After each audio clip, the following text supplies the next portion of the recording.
Yasin'in bir mümini okuyayım bir süresini. Yasin'de 7 mümin var. Bir süresini. Euzubillahimineşşeytanirracim. Bismillahirrahmanirrahim. Yasin vel Kur'an-ı Azim. İnneke lemine meselin ala sıratin müstakim.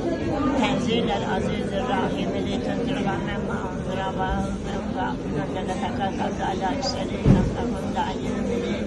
İnna cealna fi anatine muhtalen fekiyelen zâlike mümkün.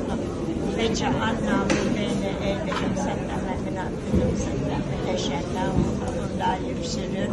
Ve sebâvın aleyküm enenzelâ billenler tündürün la yürümenin. İnnemâ tenzîrü menütebâ zikre ve haşye rahmâna ve gâdırı ve şûrü ve mağfiretin ve zikre. İnna nâhna hükmete ve miktubu mâfettemu ve asâle ve külli şeyin asalnâhu ve imâmen mübin. Sadakallahu azim. Subhane rabbike rabbil izzete amme yasifun. Ve selamun alel mürselin velhamdülillahi rabbil alemin. Bismillahirrahmanirrahim. Elhamdülillahi rabbil alemin. Errahmanirrahim. Maliki yevmiddin. İyyâke na'budu ve iyyâke nestaîn. İhdina sıratel müstakîm. Sıratel lezîne en'amte aleyhim. Gayril mağdûbi aleyhim veleddâllîn. Amin. Allah kızımın ne dileği varsa kabul etsin.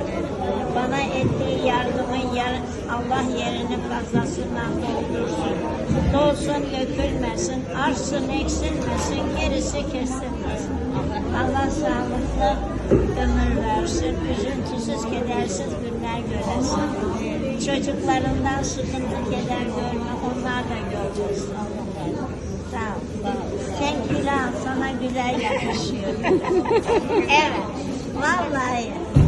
Evet, boş ver.